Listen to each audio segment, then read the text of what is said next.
महादेव सट्टा ऐप का मास्टरमाइंड दीपक नेपाली को गिरफ्तार कर लिया गया है। जी हां, दीपक लूट अपहरण मामले में भी पिछले 1 साल से फरार था।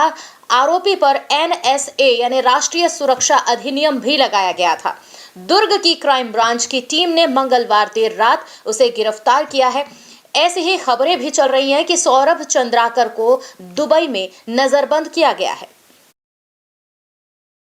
दीपक नेपाली सीधे दुबई में बैठ सौरभ चंद्राकर और रवि उप्पल के संपर्क में था। ये उनके दम पर देश के अलग अलग राज्यों में कई पैनल संचालित करता था।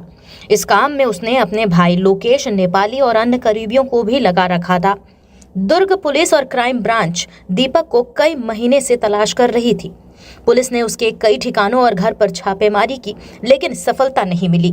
मंगलवार को पुलिस को मुखबिर से सूचना मिली कि वो वैशाली नगर थाना क्षेत्र अंतर्गत अपने घर पर देखा गया।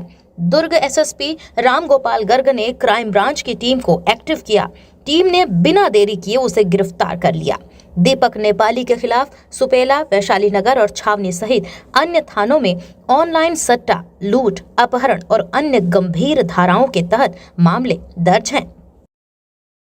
दीपक नेपाली यूं तो पेशेवर गुंडा है, लेकिन खुद को भाजपा नेता बताता है। वो भाजपा के सिंबल पेंट वाली गाड़ी में घूमता है। उसका भाई लोकेश नेपाली कई बार ऑनलाइन सट्टा खिलाने के आरोप में जेल भी जा चुका है। इस बात की अफवाह फैलने पर बीजेपी नेताओं ने पुलिस पर दबाव बनाया और इसके बाद पुलिस ने दीपक नेपाली को गिरफ्तार कर लिया। दीपक नेपाली सिर्फ महादेव ऑनलाइन सट्टा खिलवाने के लिए फेमस नहीं है। उसके खिलाफ दुर्ग जिले के कई थानों में जानलेवा हमला, लूट, डकैती और अपहरण समेत कई मामले दर्ज हैं। इसके साथ ही उसके ऊपर अवैध गांजा और शराब तस्करी का भी आरोप है। 1 साल पहले भी उसे दुर्ग पुलिस ने गिरफ्तार किया था, लेकिन जमानत लेकर बाहर आने के बाद फिर से वह अपराध की दुनिया में चला गया। ऑनलाइन सट्टा मामले में दुर्ग पुलिस को दीपक नेपाली के रूप में मजबूत कड़ी हाथ लगी है, जिसके सहारे वो दुबई में बैठे सौरभ चंद्राकर और रवि उप्पल तक पहुंच सकती है। दीपक रवि उप्पल का खास मित्र है। रवि ने ही दीपक को ऑनलाइन सट्टा के काम में उतारा है। दोस्ती की बदौलत हर नया पैनल दीपक के पास आता है और वो लोगों को बांटता है। अब दुर्ग पुलिस उसके बारे में हर एक जानकारी जुटा रही है। ऑनलाइन सट्टा मामले में दुर्ग पुलिस की संलिप्तता पाने के बाद तत्कालीन दुर्ग SP डॉक्टर अभिषेक पल्लव ने इसकी जांच के आदेश दिए थे। 3 IPS अधिकारियों ने इसकी जांच की। उसमें पता चला था कि दीपक नेपाली अपराध से लेकर ऑनलाइन सट्टा का काम करता है और इसमें दुर्ग पुलिस के कुछ सिपाही और अधिकारी भी उसके साथ हैं। जांच में 17 पुलिस कर्मियों की दीपक से संलिप्तता का पता चला था और 12 पुलिस कर्मियों के बारे में मोबाइल के जरिए कुंडली निकाली जा रही थी। बाद में SP के तबादले के साथ ही यह फाइल भी बंद कर दी गई। मामले में दुर्ग SP रामगोपाल गर्ग का कहना है कि आरोपी दीपक नेपाली पर शहर थानों में कई मामले दर्ज हैं। आरोपी दुर्ग में भी कई लोगों को सट्टा के काम में लगाया हुआ है। आरोपी से पूछताछ में कई बड़े खुलासे होने की उम्मीद है। दुर्ग पुलिस ने एक दीपक कुमार सिंह उर्फ दीपक नेपाली नाम के व्यक्ति को गिरफ्तार किया है, जो कि नेशनल सिक्योरिटी एक्ट के अंदर जिसपे के मामला दर्ज हुआ था। ये अपराधी इस पे वैशाली नगर थाना के अंतर्गत कुल 13 अपराध पंजीबद्ध हैं, जिसमें कि लूट, मारपीट, अपहरण तथा अन्य धाराओं के अंतर्गत जो कि वांटेड था, जिसमें कि इसके खिलाफ केस रजिस्टर थे। इसके अतिरिक्त इसकी जामुल और भिलाई 3 थाना जो है उसमें भी महादेव ऐप से जुड़े हुए कुछ प्रकरण इस पे पंजीबद्ध हैं। तो ये दुर्ग पुलिस के लिए बड़ी सफलता है। ये करीब 2 महीने से फरार चल रहा था। इसको बड़ी ही मुशक्कत से काफ़ी मेहनत के साथ वैशाली नगर और क्राइम ब्रांच की टीम ने संयुक्त अभियान चलाकर इसको पकड़ा है। तो मुझे उम्मीद है कि इसके अतिरिक्त और भी जो फरार अपराधी हैं इस तरीके के, उन सभी पे दुर्ग पुलिस अच्छी कार्रवाई लगातार करती रहेगी। और छत्तीसगढ़ से इस बड़ी खबर पर अधिक जानकारी के लिए हम जुड़ चुके हैं रायपुर से स्टेट हेड सतीश बौद्ध जी से, और आइए उनसे जानते हैं इस खबर की अधिक जानकारी के लिए। जी सतीश जी, छत्तीसगढ़ में जो महादेव सट्टा ऐप का मास्टरमाइंड था, दीपक नेपाली को बताया जा रहा था और उसकी गिरफ्तारी कर ली गई है। इस खबर पर गिरफ्तारी कब हुई, कैसे हुई, कितनी टीम इसके पीछे लगी, जानकारी विस्तार से सतीश जी। आपको बता दें प्रतीक कि ये दीपक नेपाली आदतन अपराधी किस्म का युवक है और इस पर दुर्ग जिले के कई थानों में कई मामले पंजीबद्ध है।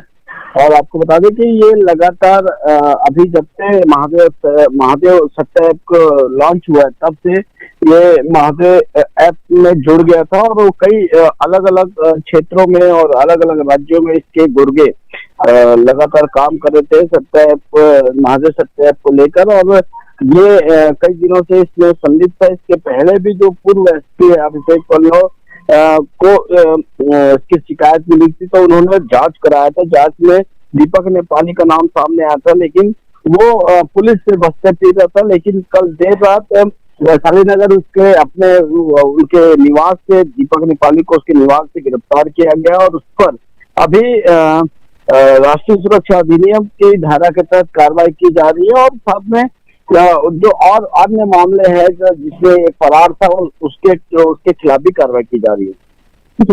जी सतीश जी, आपने कहा कि इसके अलावा भी कई अन्य जो क्षेत्र हैं उसमें भी इसके आरोप सामने आए हुए हैं। तो ये सिर्फ इंडिया या भारत के अंदर ही इस तरीके की के कारनामों को अंजाम दे रहा था या यहाँ से बाहर भी उसके कोई सूत्र नजर आ रहे हैं जिसके तौर पर इतने बड़े तौर पर यह पूरा एक माफिया चल रहा था? आपको बता दें कि दीपक नेपाली जो सौरभ चंद्राकर है जो महादेव सट्टा ऐप का संचालक बताया जाता है और है तो उससे इसके तार जुड़े हुए और उसके संरक्षण में ये कई राज्यों में अपने लड़कों को भेजकर महादेव सट्टा ऐप का संचालन करवा रहा था।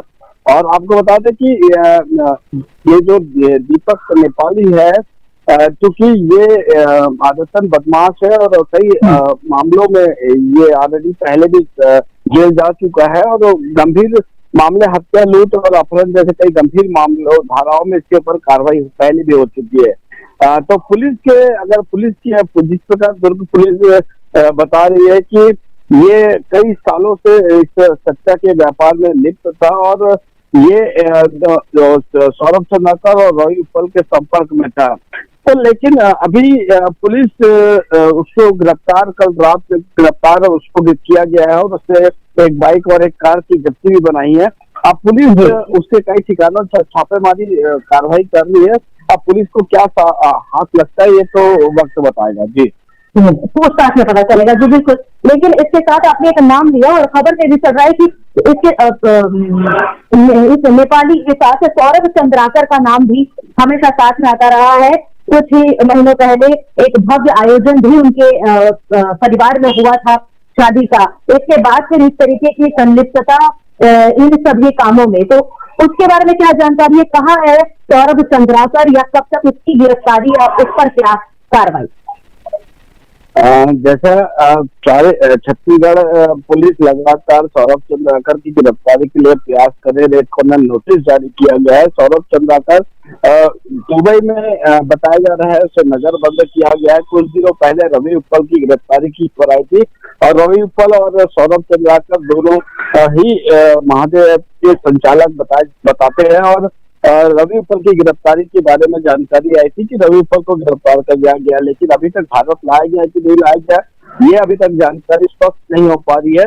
तो सौरभ चंद्राकर और रवि उपल ये दोनों से नेपाली का संपर्क था और उसी के संरक्षण में ये अलग अलग राज्यों में अपने लड़कों को बिठाकर महादेव सट्टा ऐप का संचालन किया करते थे। जी सतीश जी, यहाँ पर एक बार फिर से हम बात करते हैं दीपक नेपाली की। खबर ये है कि वो बीजेपी के सिंबल वाली गाड़ी में घुमा करता था। तो इन सभी महादेव सट्टा ऐप जो सट्टा खिलाने वाला ऐप है और इसके पीछे रहते हुए भी अगर इस तरीके की दिखावे के साथ या सिंबल के साथ गाड़ी में घूम रहा, क्या इसके पीछे? और अब तक उसकी गिरफ्तारी नहीं होना, क्योंकि बताया जा रहा है कि काफी सालों से यह जो ऐप है वो चल रहा है। ये जो शिव गुर्गे हैं वो काम पर लगे हुए हैं या महादेव ऐप चल रहा है और इससे लंबे समय तक इसकी गिरफ्तारी ना हो पाना, इसके पीछे का कारण क्या समझ में आता है? देखिए, चूंकि ये महादेव सत्याग्रह पे किसी राजनीतिक संरक्षण का अभी तक नाम नहीं आया है, लेकिन पूर्व सीएम मुख्यमंत्री भूपेश बघेल को 508 करोड़ रुपए देने की बात महादेव के संचालक ने कही थी।